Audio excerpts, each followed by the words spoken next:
ये कहानी दो दोस्तों के ऊपर आधारित है जो एक साथ ये कसम खाते हैं कि वो कभी भी एक दूसरे से प्यार नहीं करेंगे, पर वो दोनों वो सब कुछ करेंगे जो आजकल कपल्स ओयो में जाकर करते हैं। अब क्या वो अपनी इस कसम को पूरा कर पाते हैं, ये हम आज की इस एक्सप्लेनेशन में देखने वाले हैं। पर दोस्तों उससे पहले अगर आपने मेरे दूसरे चैनल को अभी तक सब्सक्राइब नहीं किया तो प्लीज उसे जल्दी से सब्सक्राइब कर लीजिए। वहाँ पर मैं इससे भी तगड़ी तगड़ी मूवीज को एक्सप्लेन कर रहा हूँ। तो चलिए अब बढ़ते हैं एक्सप्लेनेशन की तरफ। फिल्म का नाम है फ्रेंड्स विद बेनिफिट्स। मूवी की शुरुआत में हम इस मूवी के मेन कैरेक्टर डिलन को देखते हैं। वो अपने ऑफिस में काम कर रहा होता है, पर तभी उसे उसकी गर्लफ्रेंड का कॉल आता है और वो उसे मिलने के लिए बुलाती है। दूसरी तरफ हम इस मूवी के एक और मेन कैरेक्टर जेमी को देखते हैं जो अपने बॉयफ्रेंड का वेट कर रही होती है। डिलन जहाँ पर लॉस एंजलिस में रहता है, वहीं जेमी न्यूयॉर्क में रहती है। इसके बाद हम देखते हैं कि जब वो दोनों अपने अपने पार्टनर से मिलते हैं तो डिलन की गर्लफ्रेंड डिलन से और जेमी का बॉयफ्रेंड जेमी से ब्रेकअप कर लेता है। अब उनका ब्रेकअप हो जाने की वजह से वो दोनों फैसला करते हैं कि अब से वो कभी भी रिलेशनशिप के चक्कर में नहीं पड़ेंगे। अब से वो हमेशा सिंगल रहेंगे और खूब मौज मस्ती करेंगे।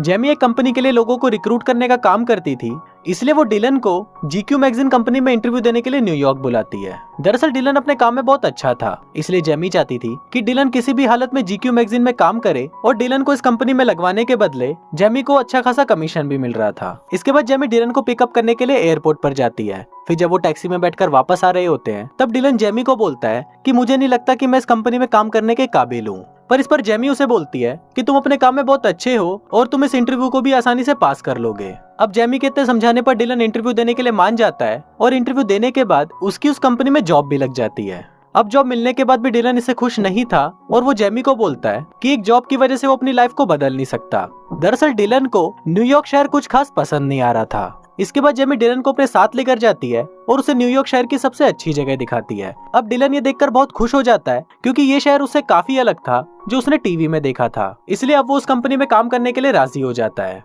अगले दिन डिलन और जेनी लंच करने के लिए बाहर जाते हैं और वहाँ पर वो दोनों एक दूसरे को अपने अपनी ब्रेकअप की स्टोरी के बारे में बताते हैं। इसके बाद जेमी डिलन को अगले दिन अपने घर पर होने वाली पार्टी के लिए इनवाइट करती है। फिर अगले दिन डिलन जेमी के घर पर आता है और वो दोनों पार्टी में काफी एंजॉय करते हैं। अब धीरे धीरे जेमी और डिलन एक दूसरे के नजदीक आते जाते हैं और उन दोनों की दोस्ती भी गहरी होती जाती है। फिर एक दिन जब ये दोनों टीवी पर मूवी देख रहे होते हैं तब जेमी डिलन को बोलती है कि काश मेरी जिंदगी भी इन टीवी एक्ट्रेस की जैसी होती।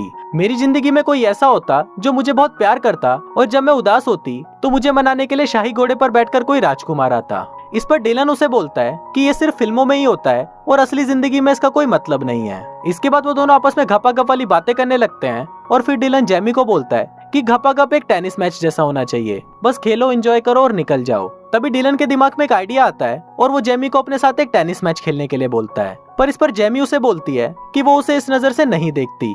तो डिलन उसे बोलता है कि मैं तभी तो बोल रहा हूँ, इससे हम अपनी मौज मस्ती भी कर लेंगे और हमारे बीच किसी भी तरह का इमोशनल ड्रामा भी नहीं होगा। अब ये आइडिया जेमी को भी पसंद आता है और फिर वो दोनों बाइबल पर हाथ रखकर कसम खाते हैं कि वो सिर्फ दोस्ती रहेंगे और कभी भी एक दूसरे से प्यार नहीं करेंगे। अब जब दोनों के बीच में सारी चीजें क्लियर हो जाती है तो उसके बाद वो दोनों टेनिस का मैच खेलना शुरू कर देते हैं। अब इसके बाद से ही वो दोनों बस दिन रात घपाघपी करते रहते हैं। वो दोनों इतना घपाघप करते हैं कि दोनों के बीच में चीजें ऑकवर्ड होने लगती है और कुछ दिनों तक वो दोनों एक दूसरे से बात भी नहीं करते। कुछ दिनों बाद वो दोनों एक पार्क में मिलते हैं जहाँ जेमी डिलन को बताती है कि उसे लगा था कि सिर्फ घपाघप करने की वजह से उन दोनों की दोस्ती में कोई फर्क नहीं पड़ेगा, पर उसे लगता है कि फर्क पड़ रहा है और इस वजह से अब से हम ये सब नहीं करेंगे। पर अगले ही दिन से वो दोनों अपने आप को रोक नहीं पाते और फिर से टेनिस मैच खेलना शुरू कर देते हैं। अब ऐसे ही कुछ दिन और निकल जाते हैं और ये दोनों बस दिन रात टेनिस मैच ही खेलते रहते हैं। अब एक दिन घपाघप करने के बाद जेमी डिलन से बोलती है कि मुझे लगता है कि अब मुझे एक बॉयफ्रेंड बना लेना चाहिए और इसलिए अब से हमें ये मैच खेलना भी बंद कर देना होगा। इसके बाद वो घूमने के लिए एक पार्क में जाते हैं जहाँ जेमी को एक लड़का पसंद आ जाता है। फिर वो उससे बात करने के लिए उसके पास जाती है और कुछ देर बातें करने के बाद वो उससे उसका नंबर ले आती है। अब इन दोनों में भी डेटिंग होना शुरू हो जाती है और वो लड़का जेनी को बताता है कि वो एक डॉक्टर है और वो छोटे बच्चों का इलाज करता है। अब कुछ दिनों तक एक दूसरे को डेट करते हैं और फिर एक रात जेमी और डॉक्टर भी एक साथ टेनिस मैच खेलते हैं। अगले दिन वो डॉक्टर बिना बताए जेमी को छोड़कर वहाँ से जा रहा होता है, पर तभी जेमी उसे देख लेती है और उसके पूछने पर वो डॉक्टर उसे बताता है कि वो उसके सपनों का राजकुमार नहीं बन सकता। ये सुनकर जेमी को बहुत गुस्सा आ जाता है और वो उसको गालियां देकर वहाँ से भगा देती है। इसके बाद जेमी डिलन के पास आती है और उसे उस चूतिया डॉक्टर के बारे में बताती है। इस पर डिलन उसे बोलता है कि वो डॉक्टर तो बहुत बड़ा खिलाड़ी निकला और अपनी ठरक मिटाकर वहाँ से चला गया। इसके बाद डिलन जेनी को बताता है कि वो इस वीकेंड को अपने घर लॉस एंजलिस जा रहा है और अगर जेनी चाहे तो उसके साथ चल सकती है। इस पर पहले तो जेनी उसे मना कर देती है, पर डिलन के फोर्स करने पर वो मान जाती है। इसके बाद वो डिलन के घर लॉस एंजलिस जाते हैं। वहां पहुंचने पर डिलन के डैड और उसके सिस्टर डिलन और जेमी को साथ देखकर बहुत खुश होते हैं। यहाँ पर हमें ये भी पता चलता है कि डिलन के डैड को अल्जाइमर की बीमारी है, जिस वजह से वो चीजों को बार बार भूल जाते हैं। इसके बाद हम देखते हैं कि जेमी और डिलन की सिस्टर आपस में बातें कर रही होती हैं, जहाँ वो जेमी को डिलन के बचपन की फोटोज दिखाती है।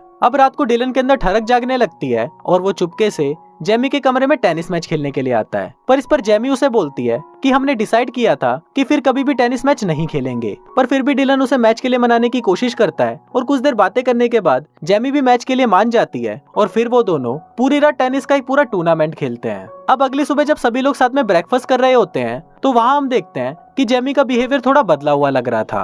वो डिलन को पसंद करने लगी थी और उसे उसकी फैमिली भी बहुत पसंद आई थी। इसके बाद हम देखते हैं शाम को डिलन और उसकी बहन एमी आपस में बातें कर रहे होते हैं और फिर एमी डिलन से पूछती है कि इसके बाद हम जेमी से कब मिल पाएंगे। तो डिलन उसे बोलता है कि मुझे नहीं पता। इस पर एमी उसे बोलती है कि क्या तुम्हारी गर्लफ्रेंड और तुम्हारे बीच में झगड़ा हुआ है। तो उस पर डिलन उसे बोलता है कि जेमी मेरी कोई गर्लफ्रेंड नहीं है और हम दोनों सिर्फ दोस्त हैं। डिलन उसे ये भी बोलता है कि मैं जेमी को कभी भी अपनी गर्लफ्रेंड नहीं बना सकता क्योंकि वो बहुत ज्यादा इमोशनल है और उसका दिमाग भी खराब है। अब उन दोनों की ये बातें जेमी भी छुपकर सुन रही होती है। फिर जब रात को सभी डिनर कर रहे होते हैं तभी जेमी वहाँ पर आती है और उनको बोलती है कि उसे किसी काम की वजह से न्यूयॉर्क वापस जाना पड़ेगा।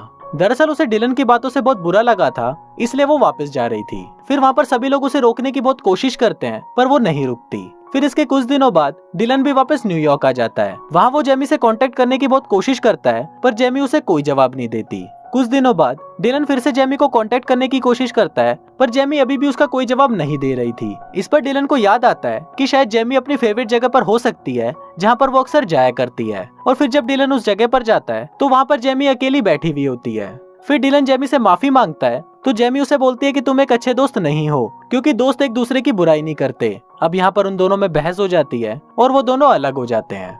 अब इसके कुछ दिनों बाद हम देखते हैं कि जेमी की मॉम उसे समझा रही होती है कि जो गलती उन्होंने की है वो गलती वो ना करे। जेमी की मॉम उसे बोलती है कि मेरी जिंदगी में बहुत सारे लड़के आए लेकिन तुम्हारे डैड उनमें सबसे अच्छे थे, लेकिन ये बात मैंने समझने में बहुत देर कर दी। पर तुम ये गलती मत करना, नहीं तो तुम मेरे जैसे अकेली ही रह जाओगी। दूसरी तरफ अगले दिन डिलन अपने डैड को एयरपोर्ट से पिक करने जाता है जो उसके घर पर कुछ दिनों के लिए रहने आए थे। यहाँ पर उसके डैड उसे बताते हैं कि जब मैं नेवी में था तो मेरी जिंदगी में एक लड़की आई थी जो मुझसे बहुत प्यार करती थी, पर मैं इस बात को कभी समझ नहीं पाया और जब मुझे ये बात समझ में आई तो तब तक बहुत देर हो चुकी थी। काश मैं तुम्हारी उम्र में ही अपने प्यार को समझ पाता। अब ये सुनकर डिलन को भी जेनी की याद आने लगती है जो उससे बहुत प्यार करती थी, पर अपनी ईगो की वजह से उसने जेमी को कभी भी अपनाया ही नहीं। इस पर उसके डैड उसे बोलते हैं कि अगर तुम्हारे प्यार में थोड़ी सी भी गुंजाइश है तो जाकर अपने प्यार को बचा लो। फिर डिलन अपने डैड को घर छोड़कर अपने मिशन को पूरा करने के लिए निकल जाता है। इसके बाद हम जेमी को देखते हैं जो अपनी मॉम से बात कर रही थी क्योंकि उसकी मॉम ने उसे एक जगह पर मिलने के लिए बुलाया था। जेमी अपनी मॉम से पूछती है कि आप कहाँ पर हो, तो इस पर उसकी मॉम उसे बोलती है कि वो एक टाई पहने हुए लड़के के पास खड़ी है। अब जेमी उनको ढूंढ ही रही होती है पर तभी वहाँ पर सभी लोग डांस करने लग जाते हैं। इसके बाद वहाँ पर उसे डिलन खड़ा हुआ दिखता है जो उसके पास आकर उससे माफी मांगता है। वो उसको बोलता है कि वो उसे बहुत मिस कर रहा है और वो जेमी से बहुत प्यार करने लगा है। इसके बाद वो जेमी को घुटनों पर बैठकर प्रपोज करता है और फिर वो दोनों एक दूसरे को किस करते हैं। इसके बाद वो दोनों एक साथ डेट पर जाते हैं और ये उनके रिलेशनशिप की पहली डेट होती है और कुछ इसी तरह से ये फिल्म यहीं खत्म हो जाती है।